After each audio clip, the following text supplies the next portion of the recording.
Marcyline, welcome.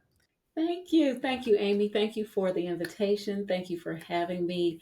And greetings to all of you who are watching today. I really hope that I can share some things that will help you to lower your stress and to keep it low. Yes. I mean, you're talking all kinds of things about what we need. For sure. For sure. You and I were talking a little bit before we got on about the women we serve, and it's Mhm. how we both serve women over 40. Why is it? Based off of your clinical experience and anything else you have, why does it seem like stress just hits us harder, and maybe we even have less resilience to stress as well as we get older? So one of the things that we need to understand is that stress is a physical response.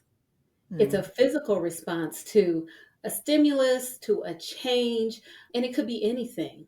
And we've learned it back in second grade as our fight or flight, right?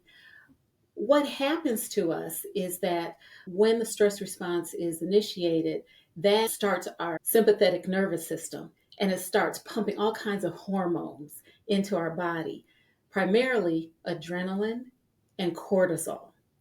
So when our adrenaline levels are higher, we're nervous, we're jittery, right? When the cortisol levels are higher, it disrupts our sleep. So, as we get older, our hormones are changing and our hormone I mean, my hormone levels are a lot different than they were when I was 18, right? Yeah. So now they're just a lot different. So because of that, it's we are more sensitive to those hits of stress. The other thing is our stress response was developed to provide safety for us. It's in place to keep us safe and to make sure that the body is not, injured or what have you. However, because we don't have to run from saber-toothed tigers, because we're not encountering situations on a regular basis that are life-threatening, it doesn't mean that the stress response stops. What happens is if we encounter something that we think is a threat or we perceive to be a threat, that initiates that response. We don't always pay attention to that because we've gotten so accustomed to working under stress and to moving under stress and to carrying lots of stress in our bodies. We don't recognize it.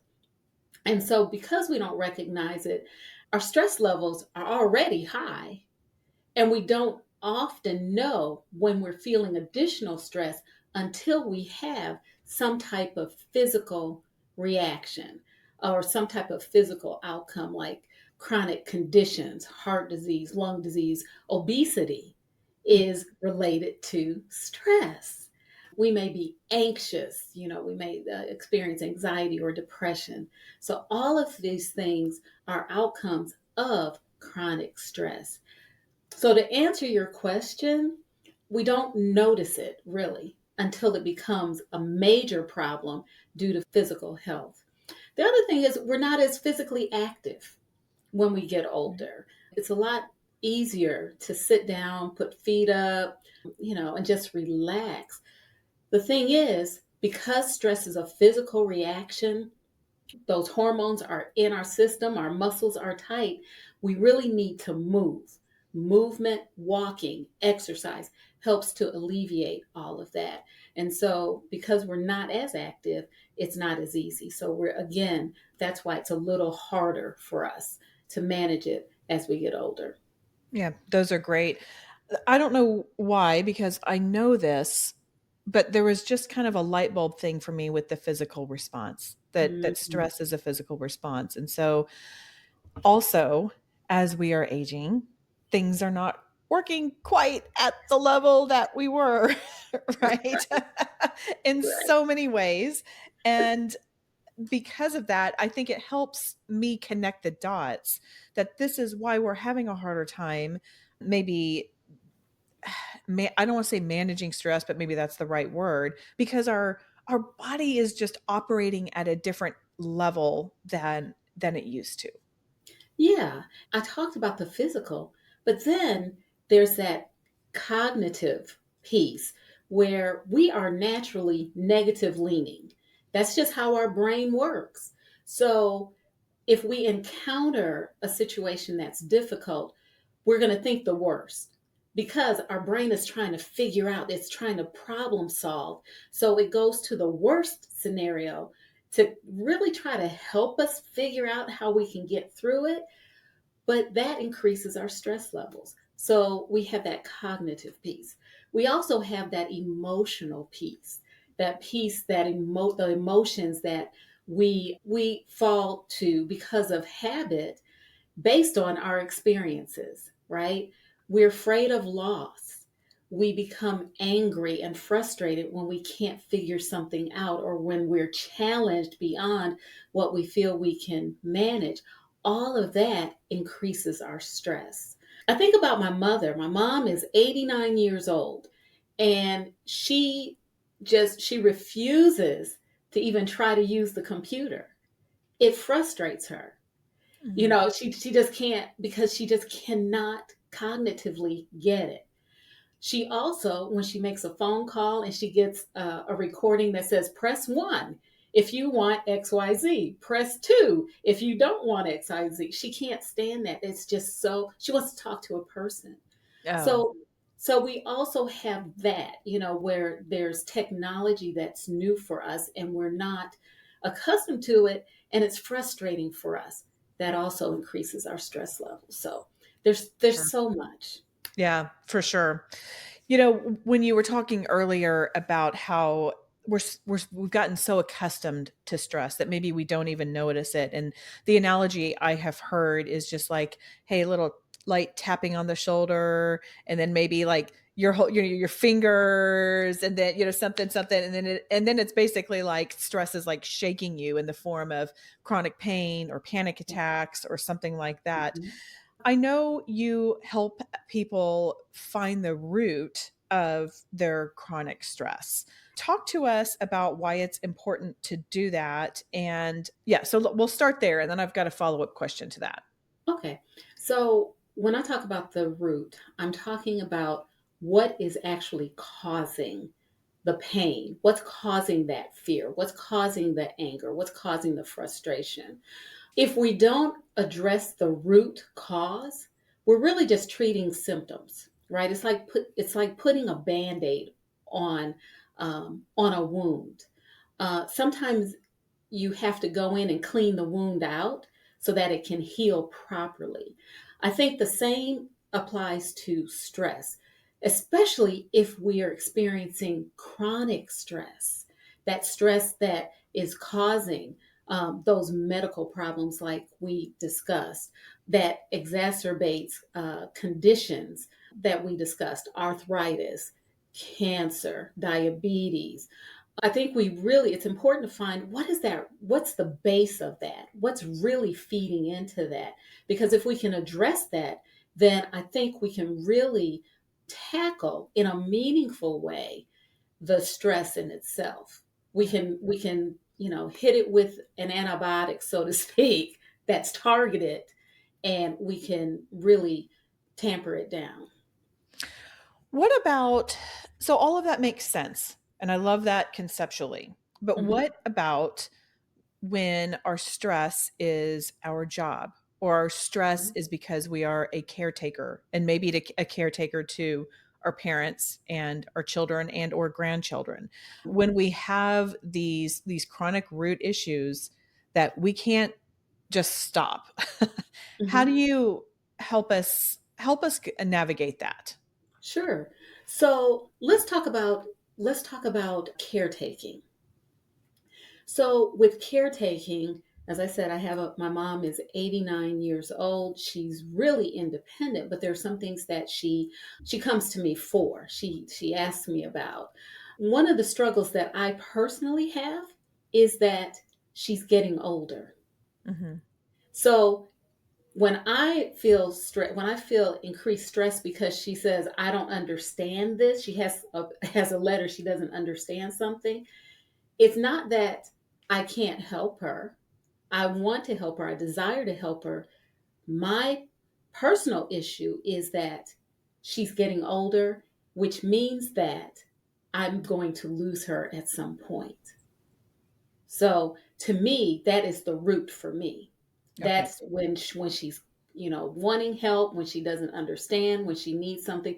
The root to me is I'm going to lose her. So there's loss, right?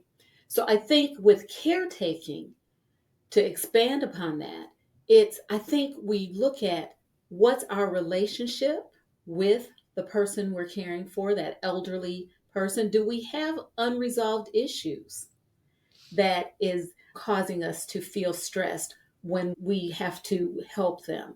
Is it that we want to be able to do more, but we cannot, either financially, either with time? What is it? It's not always just the fact that we have to take care of someone. What's the foundation of that? As it relates to work, again, generally our stress response is because of interactions at work. And so, who does that person remind you of? Right? Yeah. That Yeah. person I'm working with reminds me of my brother, or who does that person what does that relate to? Do you see someone getting away with things that you feel is not fair? What's your relationship, or what's your understanding of what fair is and what that looks like to you? What about relationships in general? How do you relate to individuals, and how do you get along with individuals? How did you learn to do that in your family unit? It's around, again, the root, not necessarily because of the job itself, interactions and how you learn to interact with other people. So that's what I'm talking about. And when people come to me and say, "Oh, I'm struggling at work," I really work with them to say, "Okay, let's go back. Well, what is that like for you? And what does that remind you of? And how did you handle that situation? How could you have handled it differently? What would have been the outcome had you handled it a little differently?" Those kinds of questions. Okay. All right. Once we kind of determine that route and we figure that out, then what? Is this when you have, that you have some techniques? I don't like the word tips and tricks because I Yeah. think that kind of minimalizes it. But do you have any strategies or techniques that we can implement to maybe mitigate that stress some? hmm Depending on the route, again, let's talk about caregiving, because it's prevalent in my mind. In terms of caregiving, with a if the root cause of stress is loss and potential loss, let's look how we can make meaningful have meaningful interactions while we're with the person that we're caring for. Let's reverse the thought of I'm going to lose this person to let's make meaning. Let's take pictures. Let's create memories that we can hold on to, knowing that this person may be gone. It's about changing our mindset from this is a negative for me to this is a positive. In terms of relationships, especially at work, I usually tend to say, okay, so if that didn't work, let's come up with a plan. And we decide on one thing to do that's different, just one thing. Okay, why don't you say hello to the person, just speak to the person that you're Mhm. having difficulty with? Because what I've found in practice is that if we can take things step by step instead of saying, it's just step by step, incrementally, it's easier to take. We can process those things. We can talk about it. We can see what works, what didn't work. We can also determine how it felt and move on from there. So it is a matter of just coming up with a plan that is comfortable, that's workable, that Meaning is very big for me, that has meaning, and where the person I'm working with can see the positive results from it. Okay. What about those situations at work where you just overworked? You just have too much to do, and maybe Mhm. you've got some people-pleasing tendencies, and it's stressing you out because the day is done and there's a million more things to do. Mhm. Okay, so let's start with the workload. How are you? And we look at organization. I look a lot towards organization. How are you organizing your work? Um, and not only how are you organizing your work, how are you communicating to your supervisors how what you need in order to organize your work, right? Yeah. So there's a couple of things, it's your work habits, your organizational skills, as well as your communication. How are you communicating? The other thing is, at the end of the day, we are we're just we're one person. We can only do so much. The tendency is, especially in here in the United States, we are some of the hardest working people in the world. We work until they're, I mean, we just keep working like that bunny. I don't want to do any trademark or Yeah. copyright or anything, but Yeah. that bunny that just can't stop, right? Yeah. We just keep going, and it's not healthy for us. It just, and so we have to at some point be able to say to ourselves, I'm one person and I can only do so much. Because organizations, companies will give us stretch goals. That's the thing, where they don't expect you to reach that, but they know that you're going to work towards it.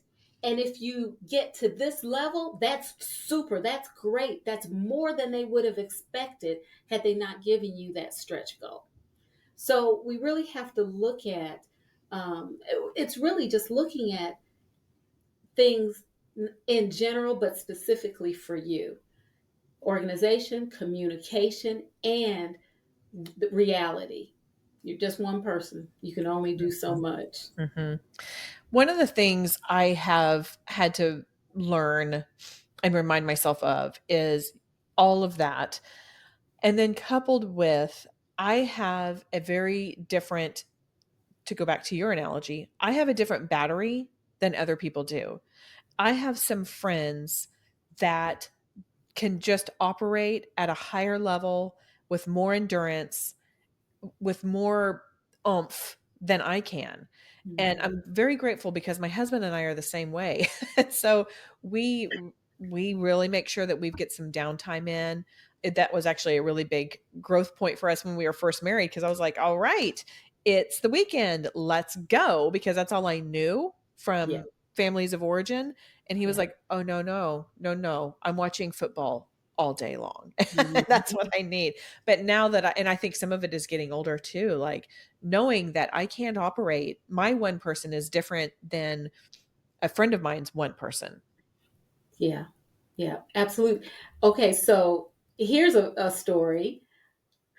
I started because I was exhausted, especially, when you have your own business, you tend to work all the time. Yes, you do.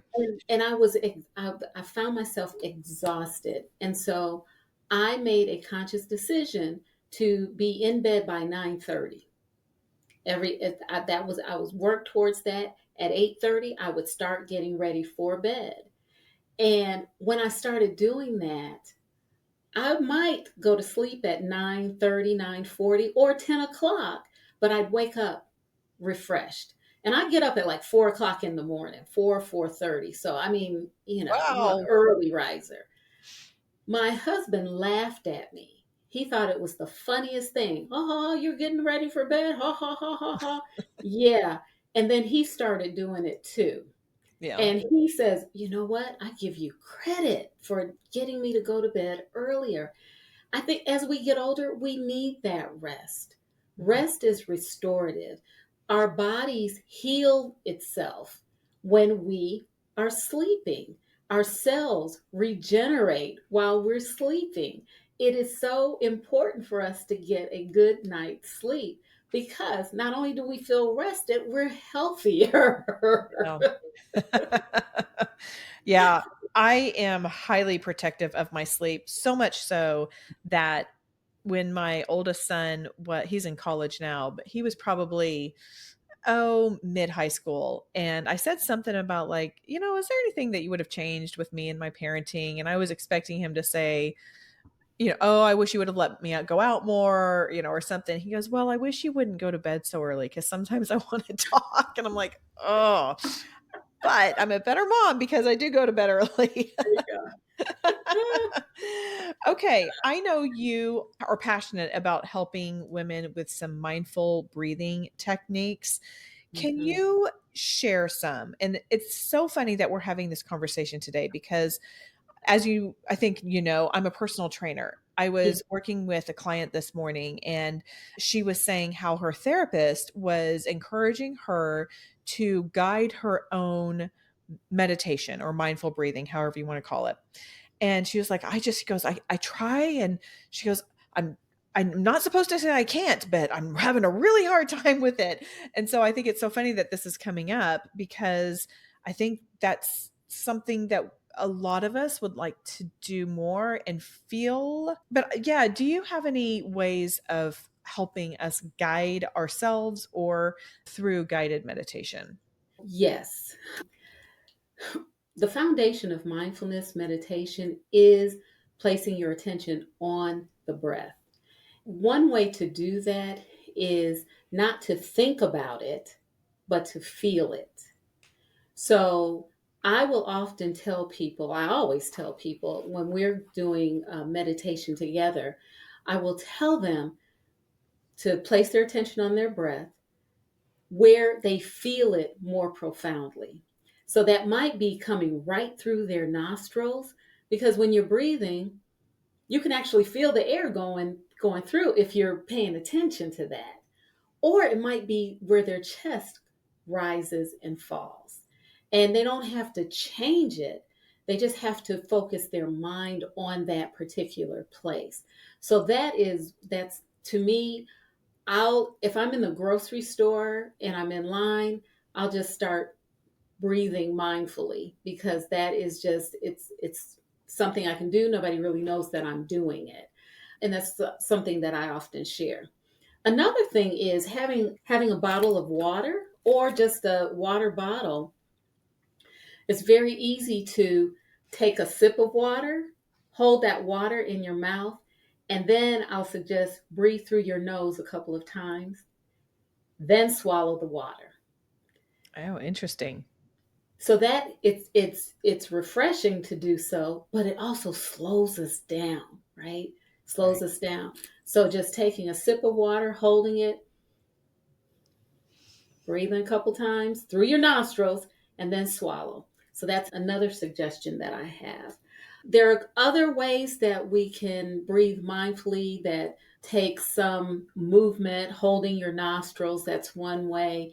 Counting is another way. Breathing in for one is box breathing, where you breathe in for 4, hold it for 4, breathe out for 4, wait for 4, then breathe in. So, box breathing is another way. But the simplest for me and the simplest to explain is to just feel it.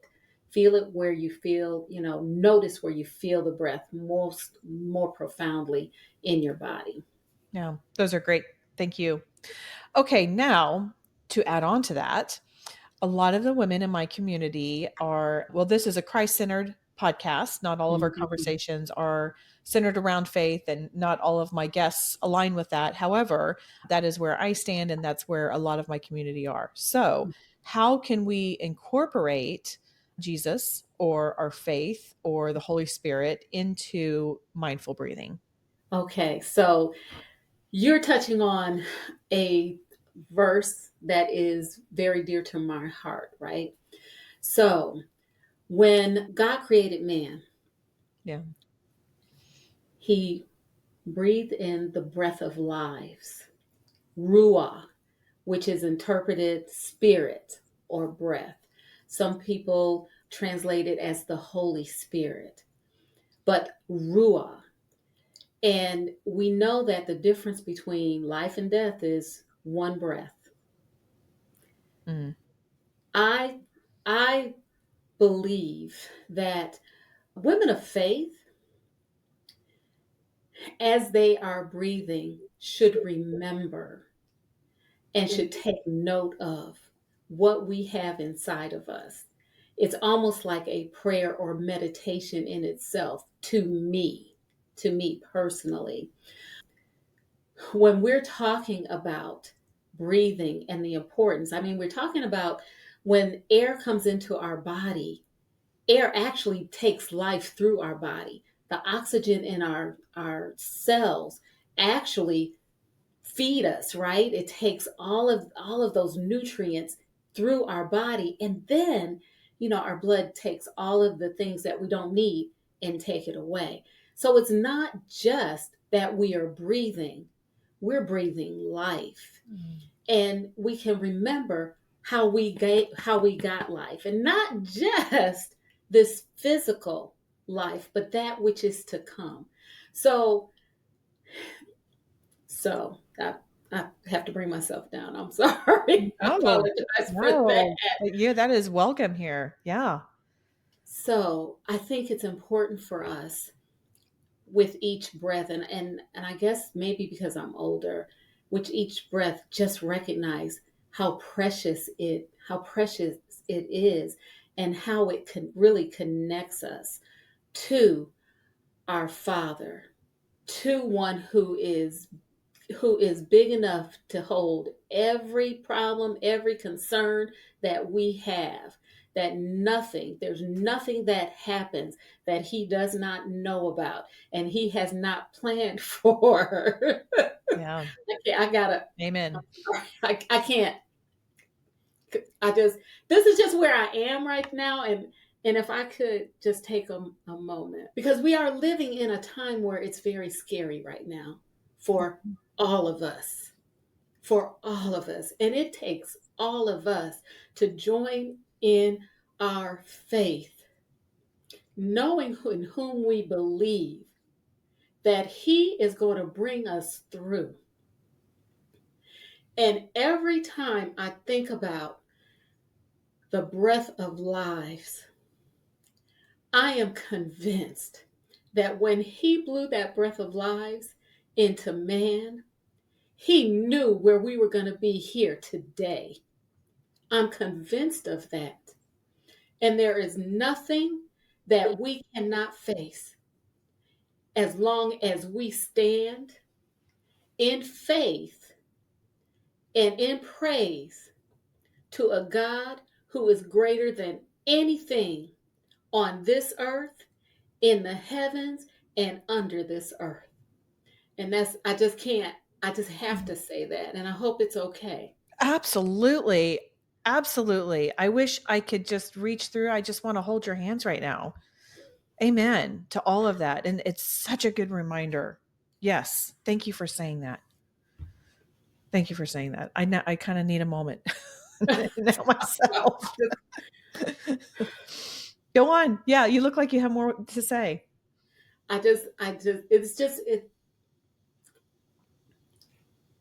That's just where I am right now. Yeah. We have to walk in faith and not by sight. Yeah. And we have to know what we know. And I think that is so important for us.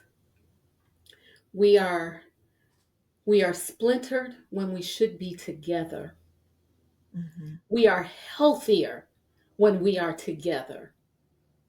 Research shows that. Yeah.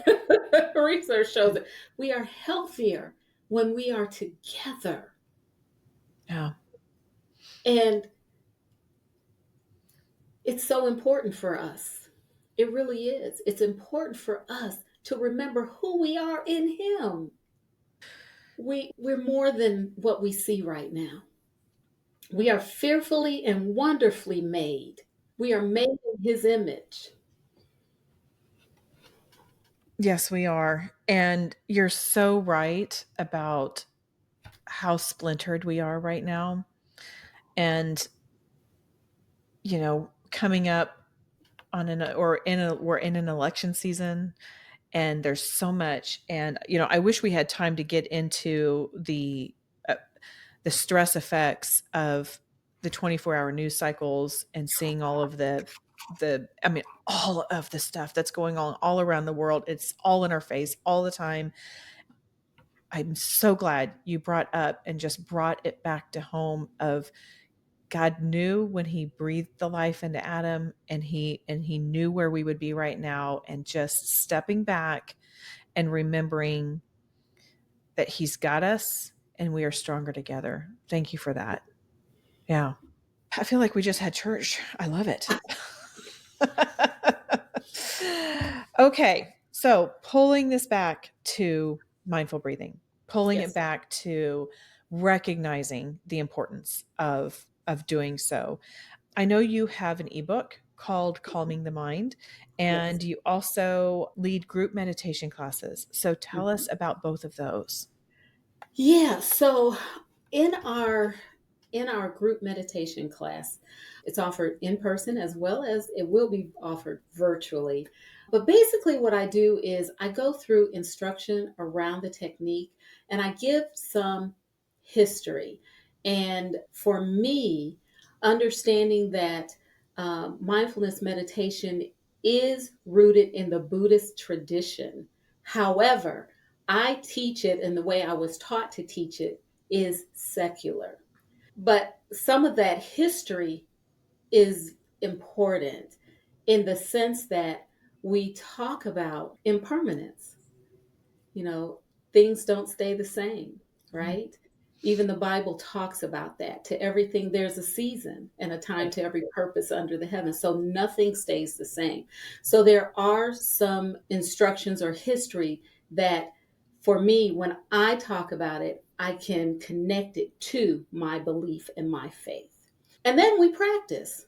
I provide instruction, and we actually practice. The biggest part of the mindfulness meditation is the practice. And we practice in a group because of the connection. Mhm. And then there's a Q&A, and I give a homework assignment. And the homework assignment is to practice. That's why it's a practice, because we have to practice it. The ebook is an 18-page ebook, but I talk about things like why we're always stressed. And that's some of the things that we talked about today. Where stress comes from, where I talk about the sympathetic and the parasympathetic nervous systems, the purpose of stress, because there is a purpose, there's a reason we have it. And then I talk about different types of meditation and what meditation is. And I give some instructions about how to start a consistent practice. When I think of mindfulness meditation, I think about my grandparents. They used to just sit on the porch. Yeah, So they would just sit. true. Yeah, Yes. they would just sit on the porch. They would sit and they wouldn't talk, or they'd say one or two words, or if somebody walked down the street, they'd wave, or they'd chit chat, but then they would just sit Mhm. on the porch. And I think that there's something that's very peaceful about that. As a kid running around the house, you think of, why are they just sitting? Right? Why don't they have something to say? We're running around the house, playing, but they would just sit and sit quietly. Mhm. There is something to that. It calms the mind, it settles the mind. And that's really what mindfulness meditation is about. It's about calming the mind. Some forms of meditation are about escape, where you're taking yourself away and escaping. Mindfulness meditation is not that. Mindfulness meditation is about being able to be in a space, seeing, noticing what's going on, what's around, without the increase in stress. Being able to abide calmly. Mm. That's what mindfulness meditation is. And that's I think that's important. It's what my grandparents used to do. Sunday afternoon after eating dinner, we Yeah. all eat. What Sit. a lost art. I mean, we just don't do that anymore, especially on the front porch. Maybe we'll go out back. And it's funny that you bring that up because everything I do right now, the very short story of it is I was in a season where I knew God was trying to talk to me and I didn't know what it was. And I ended up just, I called it be still time. And I just sat outside with God, like no praises, no prayers, no da da da da, da, just sitting with God. And that's Mhm. when He led me to doing Graced Health, like all things Graced Health. And it's taken some different turns throughout the years, but that's when He revealed that because my mind was calm and my mind was listening and open and able to hear His whispers. Yeah, I love that. Mhm. Okay, Marceline, I have a few questions I ask all my guests. The Okay. first is I love learning about people's tattoos because I have found when people put something on their body for the rest of their life, they often have meaning behind it. So I was wondering if you had any tattoos, and if so, would you mind sharing what it is and the meaning behind it? And if you don't have one, but you had to get one, what would it be and where would it go? Okay. I don't have a tattoo Okay. yet. Yet. Yeah. Ah, But if I were to get one, I'd get a panda. Our family loves giant pandas, and it comes from my husband was a 16-year-old who traveled to China, and he fell in love with the giant pandas. And then when we married, and that became sort of our family symbol. So we're like four pandas, the two of us and our two daughters. So, so it would be a panda. Yeah, awesome. yeah. Awesome. Tell people how they can connect with you and how they can learn more about getting your ebook and the meditation classes for what by the time this airs, if you have the virtual ones available. Yeah, so you can definitely follow me on Instagram and on Facebook at ML Bailey Consultants. That's ML Bailey Consultants. Follow me, feel free to DM me. That's absolutely fine. And also sign up for my newsletter. I often will get email from people who are subscribers to the newsletter, and I always respond. So if you're a subscriber to the newsletter, yeah, just shoot me an email and I'll definitely respond to you. And you can find, once you go to my Facebook page or my Instagram, you'll find the links to find all of my contact information.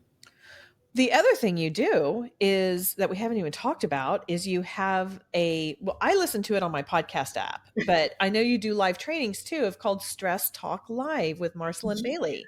Yeah, I do. I do, as a matter of fact, every Sunday at 7 p.m.